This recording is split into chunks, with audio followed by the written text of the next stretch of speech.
This is Artful Discourse, your weekly escape into the vibrant world of creativity, culture, and intellectual exploration. I'm your host, Benjamin Kirk, and I invite you to join me on a journey through the rich tapestry of human thought and the beating heart of artistic expression at Fresno State's College of Arts and Humanities. In April 2024, the Mellon Foundation announced a $5 million grant to establish paid internships for the humanities majors.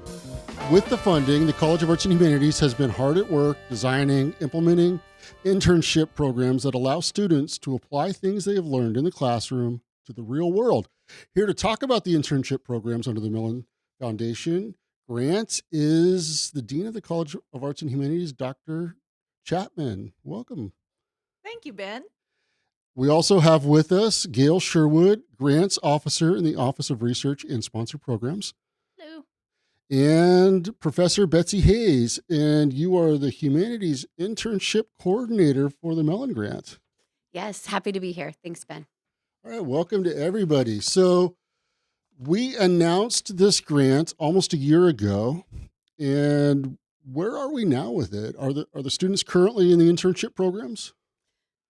Yes, we absolutely have hit the ground running and could not be more thrilled with how engaged and interested and passionate the faculty and students are about participating.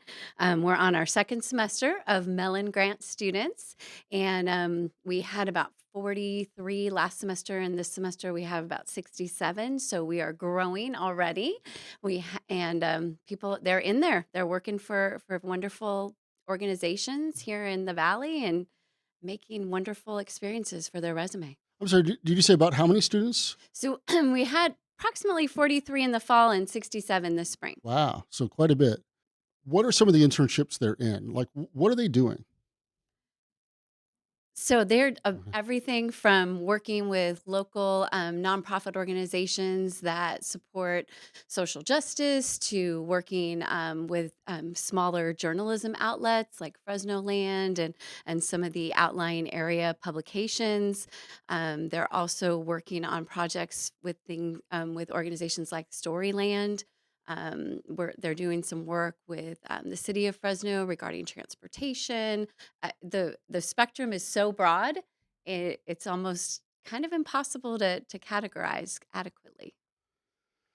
All right, Dr. Chapman, perhaps you can help us maybe a little bit. When we say humanities programs or humanities students, what are we referring to? What is considered humanities at Fresno State?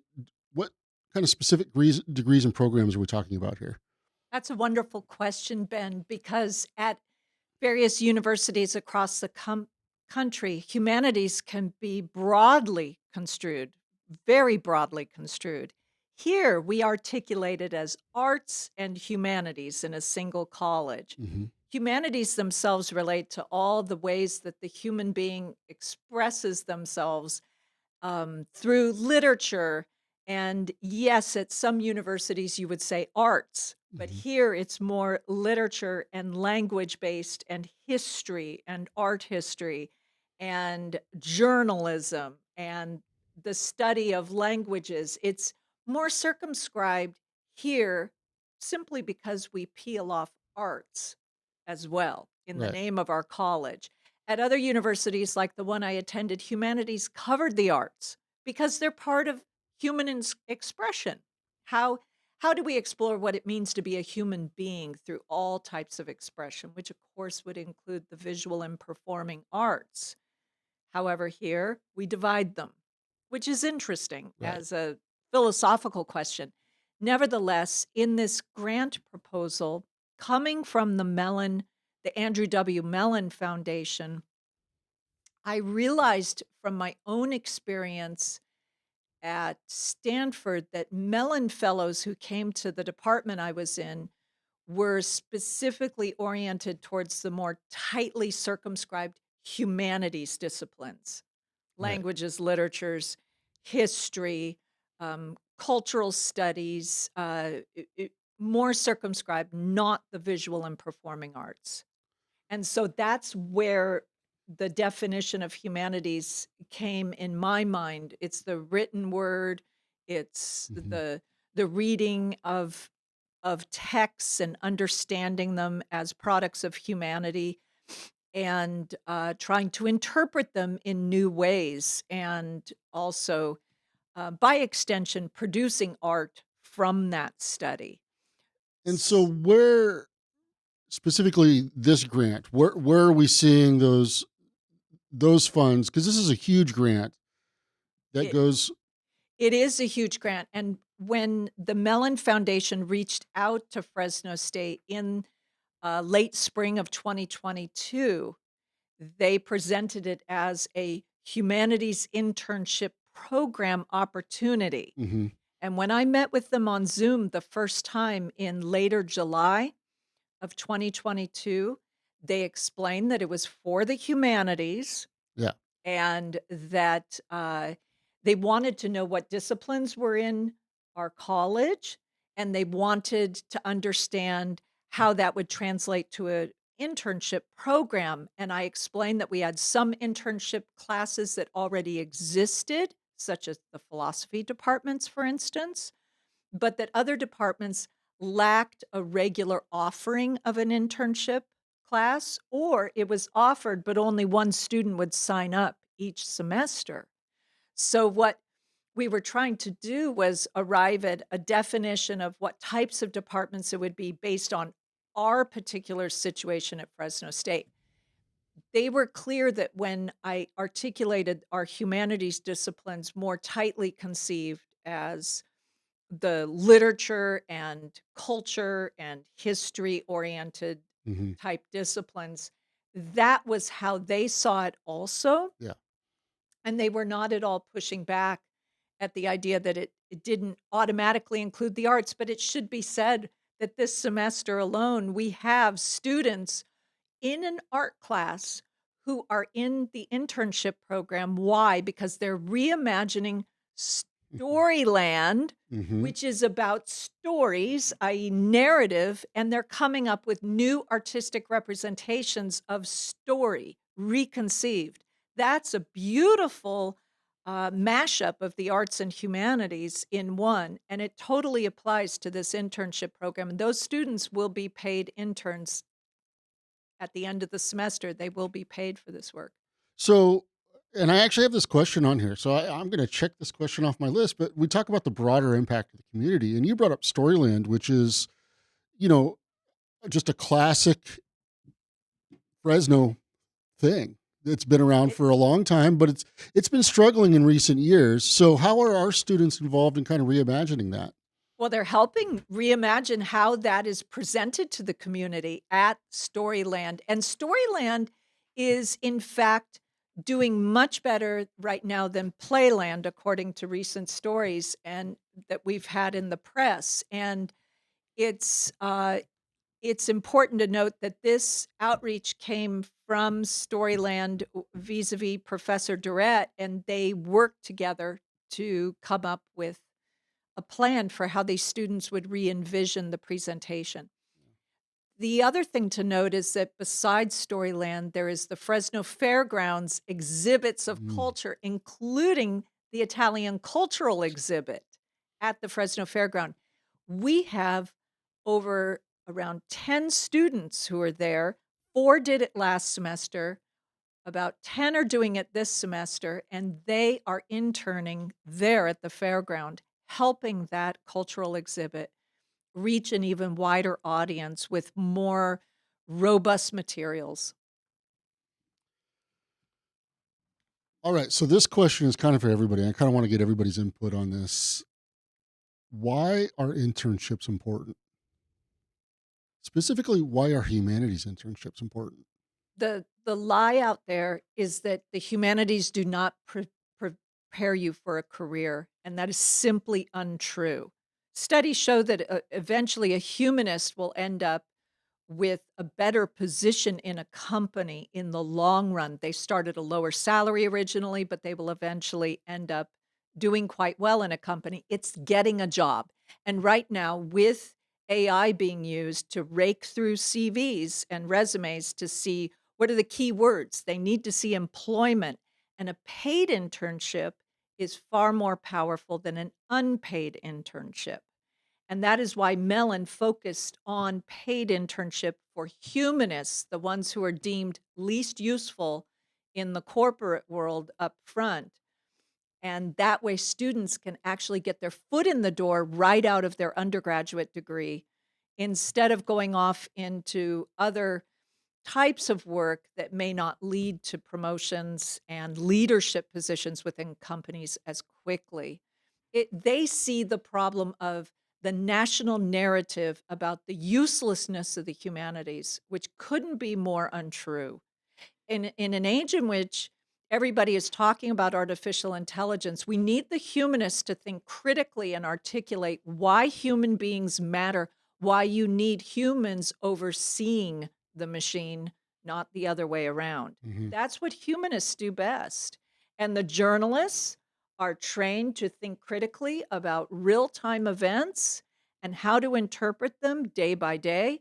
And that's part of our humanities internship program as well. So it's really a way of preparing students for their future, their career right after graduation. Anyone else want to add to this? So internships are so valuable, it's almost hard to overstate it. One of the wonderful things about college is that one of the goals is to, prepare students for their first professional adventure. And in order to be successful at that, we want them to be ready to be a highly valuable employee. One of the best ways to do that is to provide them an opportunity for a real life work experience prior to graduation. And when we can marry that with their major field of study, it's just all of the stars and the moon align. Right. This gives them the opportunity to practice what they've studied in the classroom. We at Fresno State are very focused on high impact learning and experiential learning. So, this is not going to be the only time that they get a chance to do that. But what this does is it gives them an opportunity to participate in a different environment, in a different organizational culture with different folks supervising them. And the more we can expose students to that in a myriad of ways, the better prepared they're going to be for their first job. Really kind of gives them a head start. Absolutely. Yeah. I can also add, as an alumni of this college, I majored in art, and when I was a student here, there were no internship opportunities that I could have taken advantage of. I was also a student who had to work at the same time. Had Mhm. there been something that offered even a small internship paid that I could have taken, I probably could have entered into my field a lot easier. So that I think to me, and being part of this in the small way that I am, it's so important that these opportunities exist for students, especially now more than ever, so they can get their foot in the door. Because realistically, um, you need that human emotion. You need those people who understand the whys and all the beautiful things in the world in order to kind of complete the circle for all of us. So, All right. Now, we talked a little bit about some of the internships the students are involved in, but I wanted to delve a little bit deeper into that. We talked about a couple community. Are there also businesses involved as well, or is it mainly community organizations? The majority of the internships are with nonprofit community based organizations. However, through, as Dr. Chapman mentioned, our internship in philosophy is primarily a pre law internship. And so there are some or companies in that particular lane. And then also on the journalism side, there's a couple of the smaller news media publications that were working to establish relationships and internship opportunities that we haven't been able to do before because they weren't able to pay the student. And as Gail mentioned, almost all of our students are working their way through school. And so to take time off a paying job to do an unpaid internship is often, frankly, impossible. Right. And so here's a chance to practice journalism and get paid while doing it. And I think that's important because in talking, recently with some of our students of distinction, you really see how sometimes students kind of have that choice of working or doing community organization work, and this kind of gives them the opportunity to do both at the same time. That's absolutely right. When you think of the types of jobs that our students take while they're undergrads, many of them are difficult labor that's very necessary in our economy, but it's not the kind of thing that looks necessarily very impressive on the resume. Hmm. It often is service industry, hospitality work, hard work, but it's not in an office per se. And what this internship work does for our students is gives them that experience with a company, an organization that is not directly serving customers in a capacity that's like a barista or someone working at a hotel. It is behind the scenes doing very difficult work, as many of our students do on a daily basis. Mhm. And so this type of work is frankly more white collar, and giving students their first exposure to a white collar work environment is absolutely essential for proving to a future employer, I understand what it means to work in an office. I understand what to do when the phone rings. I understand how to deal with people within this kind of setting. Yeah. All right, Professor Hayes, you are the internship or the Humanities Internship Program Coordinator. Can you kind of describe your role and what have you been up to with this? Yes, and oh my gosh, I first of all, I have to do a hat tip to all the people that are involved in this effort with us, because the enthusiasm and passion and just dedication to making these opportunities available as soon and as broadly as possible, it's been overwhelmingly fabulous. So I hat tip to everybody involved. So a couple of paths. The first one is we have a cohort of 8 faculty from the humanities disciplines that we're calling, Mellon Grant Faculty Fellows, and they are on a 2-year journey with me to do 2 things. First of all, if they have an existing internship class, we want to make it even better. If they don't, we really want that to assist them in establishing an internship course or having an internship be part of an existing course, just providing opportunities that aren't there now. And then all the while getting information on best practices with internships and how we can do this in the best possible way. There's ton of research, there's ton of anecdotal information. There's really great ways to do this, and that's what we want to build in our ecosystem. So that's a big part of what I'm doing. And then the other part of what I'm doing is really kind of a counselor role in the weeds with the faculty who are establishing these particular experiences to make sure that they are, robust and interesting and appropriate and so valuable for our students. And so I'm helping them build those opportunities. And then there's the administrative piece where, we need to do all work within the university bureaucracy in order to get the students paid. I work with the folks to assist on that as well. So, say I'm a student and I want to get an internship.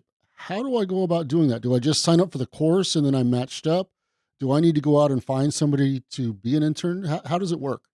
It actually works differently regardless, depending on what course you take. Hmm. So there is typically the university keeps a list of all the organizations that are having internship opportunities. We're working with the internship coordinator at the university level to earmark some specially for Mellon Grant students. So there's a little bit more of a filter, and sometimes the faculty member will say, here's the 3 or 4 opportunities that will be appropriate for this course.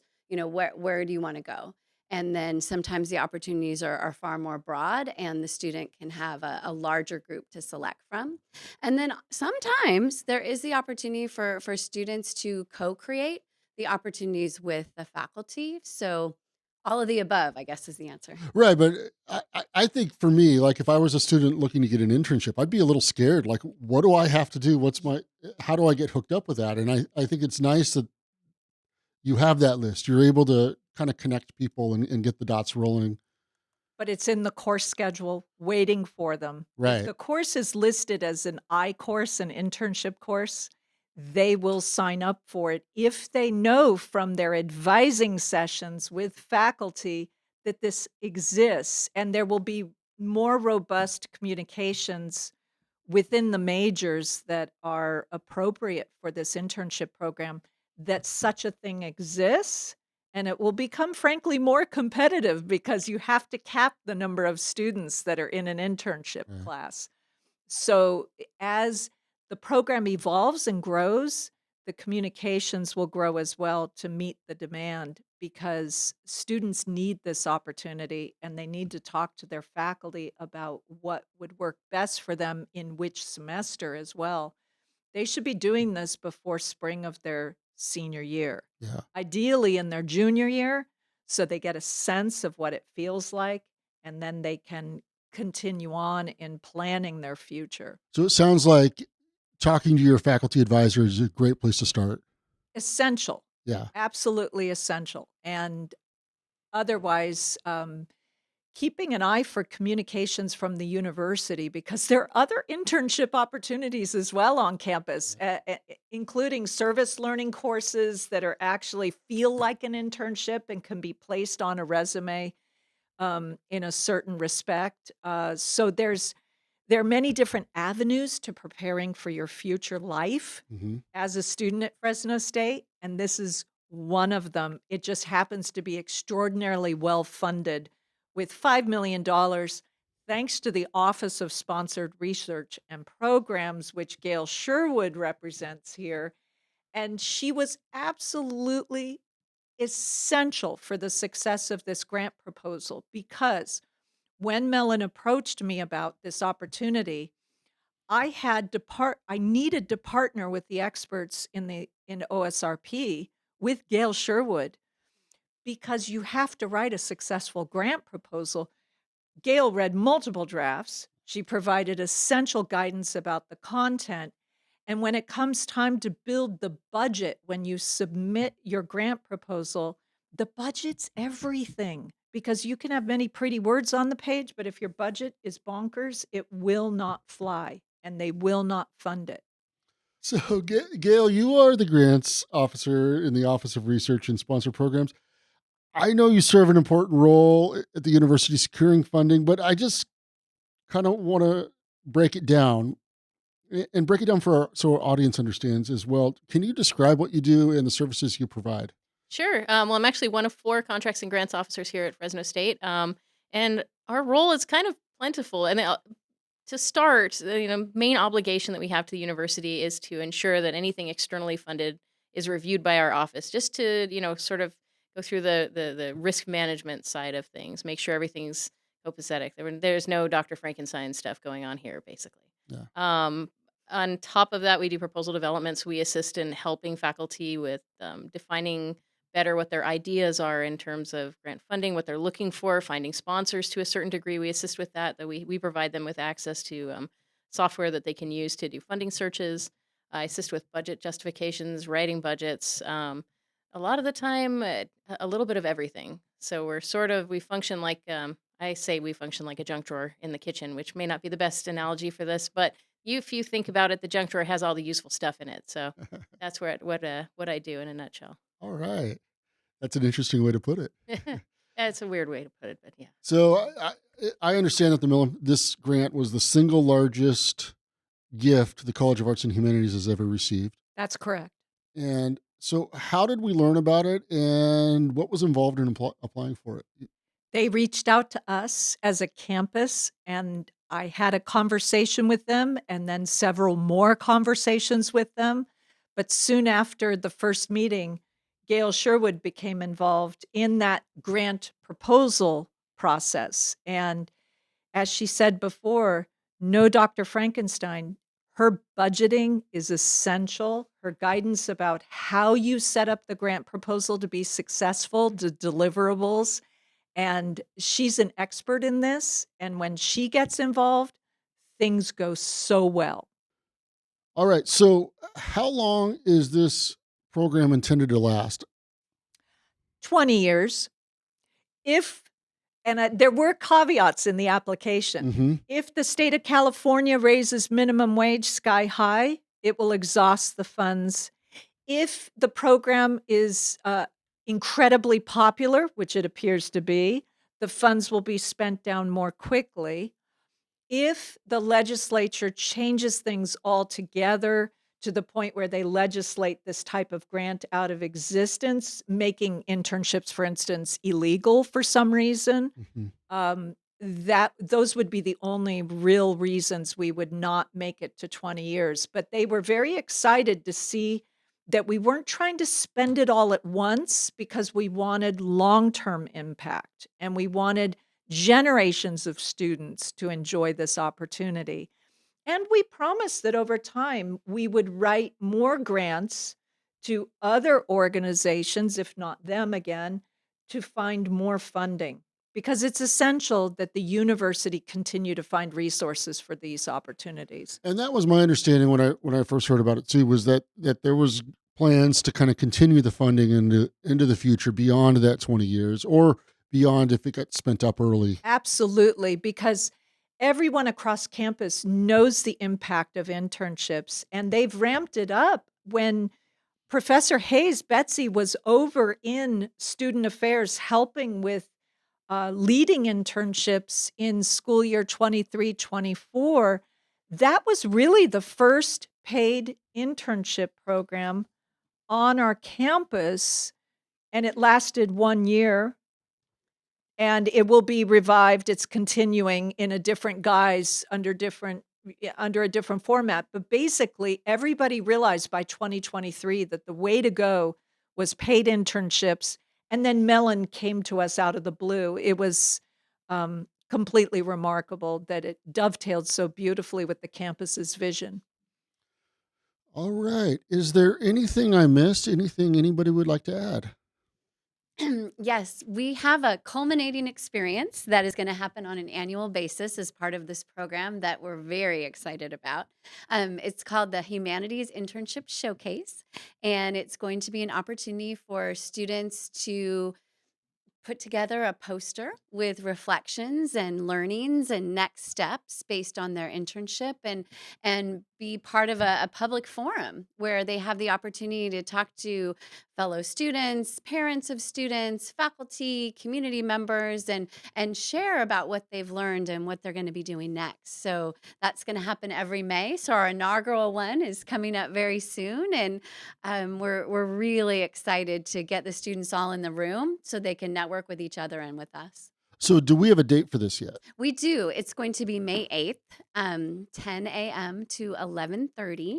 We're going to actually end up having 3 rounds of students because we wanted the folks in the room to be a little bit of a smaller group for more effective networking. And so we're going to have 3 rounds of our students.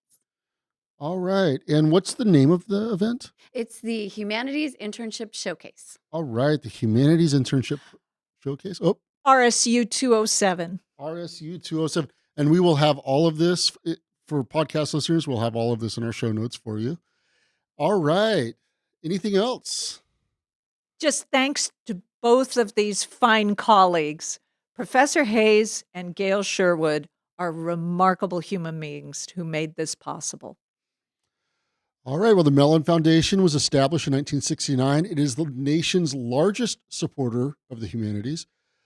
The $5 million grant awarded to Fresno State was a portion of a $25 million total grants to 5 institutions, including the City College of New York, the Old Dominion University, University of Missouri in Kansas City, and University in North Carolina, Greensboro, and of course, Fresno State. And again, we will have that Humanities Internship Forum on May 8th.